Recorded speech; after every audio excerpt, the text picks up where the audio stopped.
The mystery has been solved. Kingdom Come Deliverance 2, it's real, it's happening, and almost unbelievably, it's coming this year in 2024, which, even being optimistic, I was expecting maybe next year, 2026, given we'd heard crickets, basically nothing about this game, despite it being in development for probably 5 or 6 plus years now. But no, it's coming this calendar year, and we may be playing it in the next 6-7 months. So I don't even think there's a big chance of a delay, given they've waited this long to show it off. It may really be happening. We'll be playing it very, very soon. And I'm excited. This is probably one of the games I've been most anticipated for, because the original, it was so old school. It was a little bit rough around the edges, but it came at a time where the mainstream were trying to tell us, oh no, classic role-playing games are dead. No one wants them. It's all about only graphics, set pieces. We've got to have big mainstream Disney, Marvel-like stories. And that's about it. Live services. Gamers don't want that old school experience. And yet Warhorse, Daniel Vovra, studio director, and the rest of his team, they delivered something that I'd say is quite special. I had a lot of fun with it at release. My computer could barely run it, but I had a good time. And I'm looking forward to this one because from what they've said, it's going to be more of the same experience, but just really amped up. It is going to have a bigger world, and I'm confident for them that won't just mean quantity over quality. It's more about scale. They're going to be doing more. It's still probably going to have some of those tight, sort of smaller world experiences, but it's also going to have the kings, the wars, all of that sort of stuff. Daniel Vovra said that this game is what they really wanted to make in the first place, but now they have the budget because they proved themselves with the first. Maybe best of all to many people as well. What we know about Warhorse Studios is they do not pander, they do not bend the knee, and this is going to be a game about historical accuracy. And what that means, because there was a lot of controversy with the first in regards to this, is it's not going to be a game where, oh, it's got to have diversity, we've got to have these certain LGBT relationships, it's got to appeal to Western identity politics. That's what it's going to be about, as we've seen with so many games. Sadly, it's even seeped over to like Capcom, a Japanese developer. They think they have to pander as well. But Warhorse have always stuck to their guns. I will be very, very doubtful that there'll be any of that nonsense in this game. So it's quite important, because I'm quite hopeful it's going to prove that you can have a AAA RPG. It doesn't pander, it's not full of agendas pushing some sort of worldview that BlackRock, the ESG advocates, are striving for. It's just about entertainment with that historical spin. And that's what I'm very hopeful that this game is going to be, because they delivered with the first. Now, unlike a Baldur's Gate 3, which was fantastic in the gameplay department, great world, systems, everything else, that kind of appealed to, let's say, everyone, where it made everyone happy in some way. The people who were there to actually just play a video game and have fun, they were appeased, because it is a fun game. But then the weirdos who don't care about games, they just want some sort of bisexual simulator where it's a relationship and that's literally all the game is for them, those people were pleased as well. Now, Kingdom Come, I'm sure it will have some of those RPG choices, but it's not going to be that. There's not going to be the LGBT simulator in there. And that is going to mean it's going to have some enemies. There are going to be people who watch this presentation, they remember what happened with the first game, and they're going to say, oh my god, this is a racist game, because even though it's historically accurate, where are the people of color? There's going to be that old chestnut. Those people are going to come out of the woodwork. At some point, it's going to be like another Hogwarts Legacy, where some people are going to be so angry, they're going to say, oh my god, the studio founder, he's an ist, he's a phobe, fire him. Well, he's not getting fired, he literally runs the team, runs the studio. But as time goes on and more people start talking about it, and just a few things I want to mention, I'm not going to go through and react to the trailer and that, there's plenty of that out there by now, but some interesting things that you might not yet be aware of. So starting off, there was actually some talk that this reveal was not going to be Kingdom Come Deliverance 2. It could be something else. And that was because Warhorse were putting out a lot of screenshots on Twitter, pictures, where it had someone who kind of just looked like they were wearing 2024 clothing. It wasn't historical clothing, so people thought, what's going on here? I thought we were getting Kingdom Come. This could be something else. Well, we know the reason why. The secret's been revealed, the curtain's been pulled back, because the reveal was a mix of live action and then in-game gameplay and cutscenes and so on. And the live action, you had some of the main cast members in the game who were just sitting in what looked like a really nice church with really nice architecture, cathedral, and they were hyping things up. And obviously they're not wearing clothes from the 1800s. So that solved that mystery. It's very much Kingdom Come. I did come across quite an interesting post as well, people talking about the game. There was a paywalled article where someone had actually been to Warhorse, someone who lives in that part of the world in Europe, and they were able to play Kingdom Come Deliverance 2. So it was an article from someone who's actually played the game. And this person said that the game is indeed much bigger and ambitious in comparison to the first game, and that makes sense. They've got a much bigger budget, they've spent 6+ years on it with a huge team, whereas the first, they had to kind of prove themselves. They had a tiny team, they had to crowdfund through Kickstarter, they eventually got wider investment, but the team probably grew slowly over time. This time around, they sort of know exactly what they're working with, and they could hopefully achieve their dream, their vision for the game, which is what they've said. This is what they wanted it to always be. They always wanted Kingdom Come to be this. The person goes on to say he's generally very optimistic, but thinks there is still a bit of risk that Warhorse is trying too much.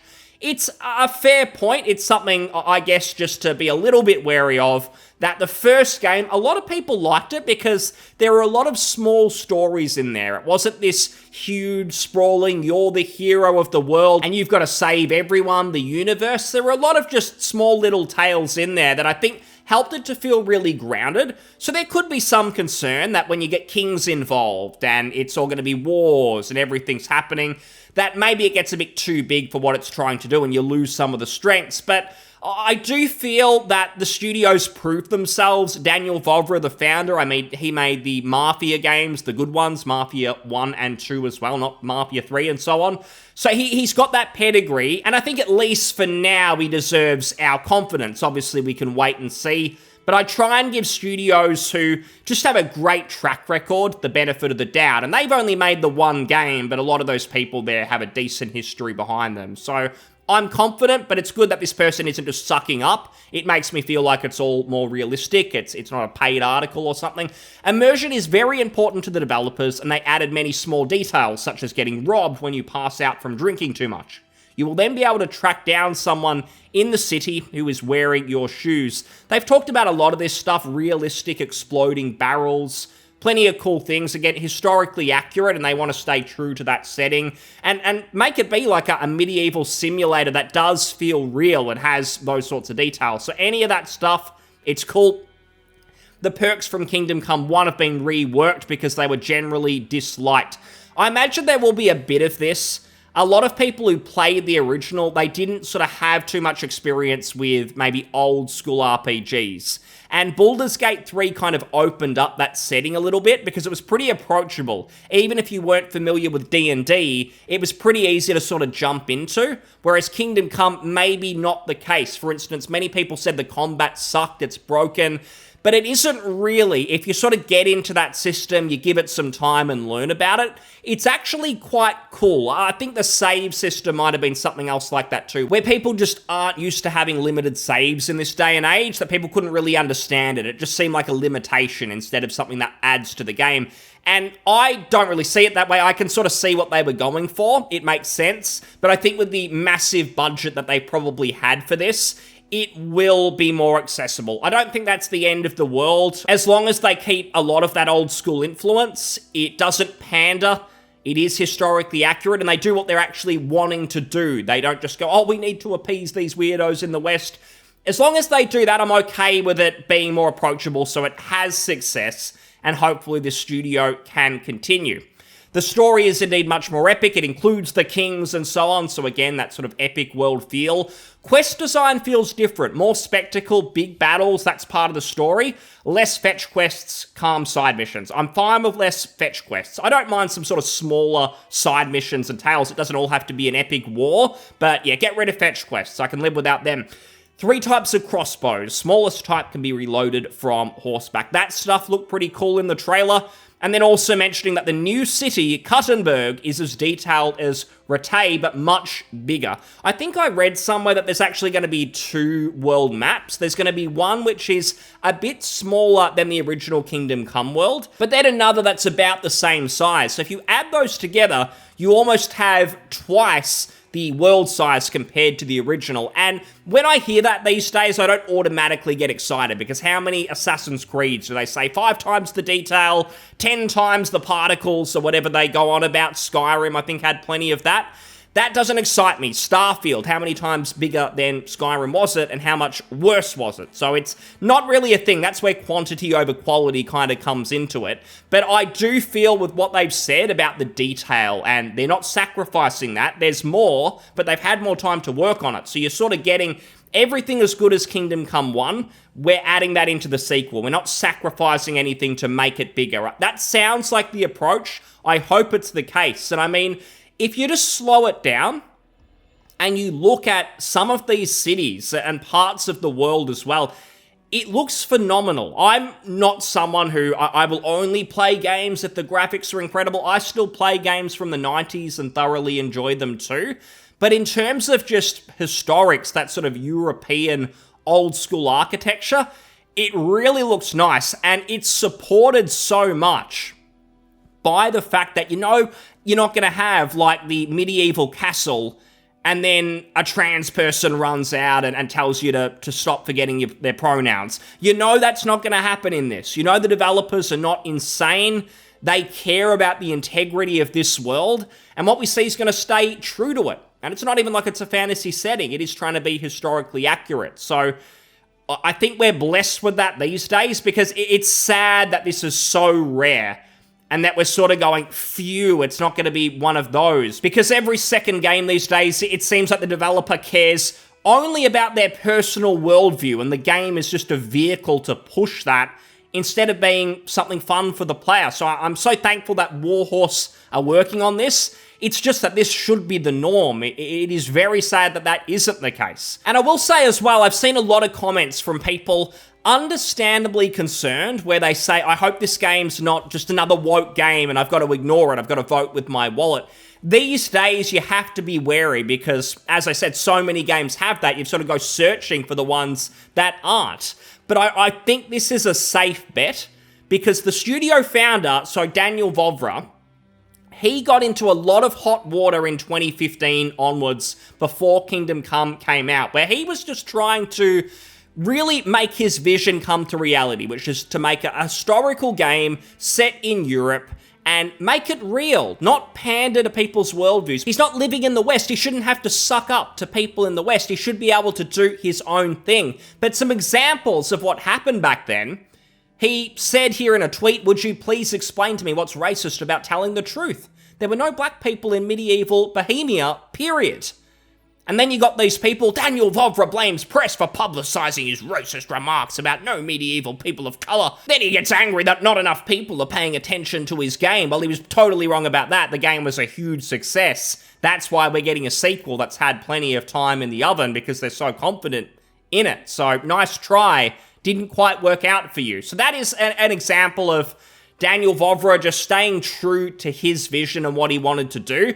And there were compilations of this, people trying to call him out. There was someone who tried to rat him out to the Warhorse team and basically say, you should fire this person, Warhorse. But Daniel Vovra is the studio founder. And they thought, if I go on Twitter and I say, Warhorse Studios, this person is very bad. Just for your information, one of your creative directors is currently implying people of color are incompetent, which he never really said. And then he replied and said, thanks for reporting me. I'm actually founder of the studio. Not sure this is going to help. So this was the mind of people back then in 2015, losing their minds over a game being historically accurate. There were all these weird things like, oh, well, there might have been no people of color in the city, but someone could have swam across the ocean. Someone of color, a very special person, could have swam across. So that should mean that people of color should be in your game. Therefore, you're a racist for not making it such. All this crap. This was in 2015. This is nearly 10 years ago. Think about how insane things are now. It's only going to heat up, unfortunately. As Kingdom Come, it gets more in the spotlight as we get closer to release. The insane people on the internet are going to drag a lot of this stuff up. Oh my god, Daniel Vovra, look at this tweet from last time. Let's do a Hogwarts Legacy. Don't buy this game. They're obviously going to fail miserably like they did with Hogwarts.